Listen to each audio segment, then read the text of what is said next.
Hello बच्चों, इसके पहले आपने सूरदास जी का जीवन परिचय देखा। आज आप देखेंगे तुलसीदास जी का जीवन परिचय। पहले आप लिखेंगे जीवन परिचय। लिखेंगे तुलसीदास जी का जन्म सन 1532 ईस्वी में बादा जिले के राजापुर गांव में हुआ था। कुछ लोग इनका जन्म स्थान सोरो उत्तर प्रदेश को मानते हैं। इनकी माता का नाम हुलसी तथा पिता का नाम था आत्माराम दुबे। बचपन में तुलसी के माता पिता का क्या हो गया था, निधन हो गया था। अतः अनाथ होने के कारण तुलसीदास जी का पालन पोषण गुरु नरहरिदास ने किया था। इनका विवाह रत्नावली से हुआ था। पत्नी की दुत्कार तथा गुरु की कृपा से ये राम भक्ति के प्रति प्रेरित हुए। सन 1623 ईस्वी में इनका देहावसान हो गया था। रचनाएं इनकी देख लें। पहले रचनाएं लिखेंगे।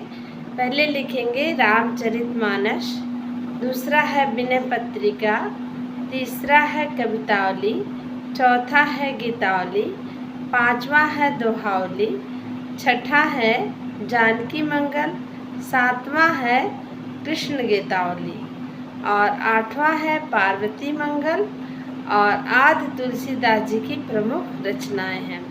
फिर आप लिखेंगे कला पक्ष विशेषताएं। फिर आगे लिखेंगे तुलसीदास जी के काम में अनेक प्रकार की विशेषताएं देखने को मिलती हैं। पहले आप नंबर 1 लिखेंगे भाव पक्ष। तो आगे लिखेंगे उसके बहुमुखी प्रतिभा के धनी तुलसी के साहित्य में अनेक भाव व्यक्त हैं, ऐसे लिखेंगे। फिर लिखेंगे भक्ति भावना। फिर लिखेंगे तुलसी राम के एक निष्ठ भक्त हैं। उनके काव्य में भगवान राम के महान चरित्र का गुणगान हुआ है। फिर आप तीसरा लिखेंगे लोक मंगल का विधान। फिर आगे उसके लिखेंगे तुलसी के काव्य में लोक मंगल का विधान हुआ है। उन्होंने भारतीय समाज के प्रत्येक पक्ष के हित पर ध्यान दिया है। कहते हैं कि भील, कोल, किरात आदि के प्रति उनकी क्या है, सहानुभूति है। उन्होंने पारिवारिक जीवन का सटीक चित्रण किया है। फिर आप लिखेंगे नेक्स्ट हेडिंग समन्वय की भावना। तो उसके आगे लिखेंगे तुलसी के काव्य में समन्वय की भावना देखने को मिलती है और उन्होंने समाज, धर्म, राजनीति, दर्शन आदि सभी में सामंजस्य स्थापित किया है। फिर आप लिखेंगे हेडिंग रस। तुलसीदास के काव्य में सभी रस मिलते हैं और उनके काव्य का प्रमुख रस शांत रस है। फिर हेडिंग डालेंगे कला पक्ष। आप अभी तक लिखे हैं काव्यगत विशेषताएं। आप लिखेंगे अ में है भाव पक्ष और दूसरे में ब में लिखेंगे कला पक्ष। कला पक्ष हेडिंग डालें। फिर आगे लिखेंगे भाषा। तुलसी ने ब्रज भाषा और अवधी में काव्य की रचना की है। उनका दोनों भाषाओं पर पूरा अधिकार है। उन्होंने संस्कृत, अरबी, फारसी के शब्दों का भी प्रयोग किया है। उन्होंने भाव के अनुरूप भाषा को ही अपनाया है। फिर आप हेडिंग डालेंगे शैली।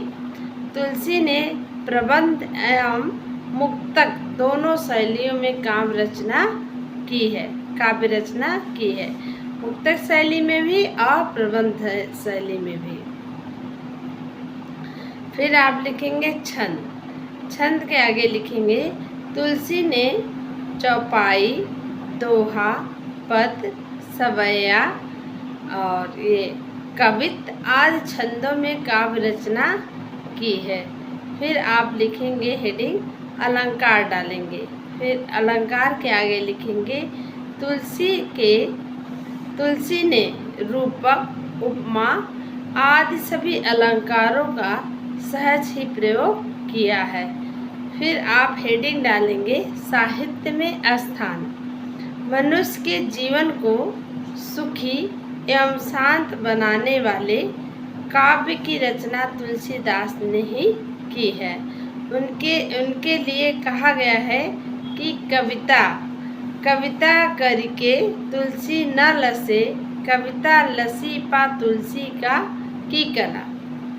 मतलब उनका साहित्य विश्व स्तरीय है, वे हिंदी के अमर कवि हैं।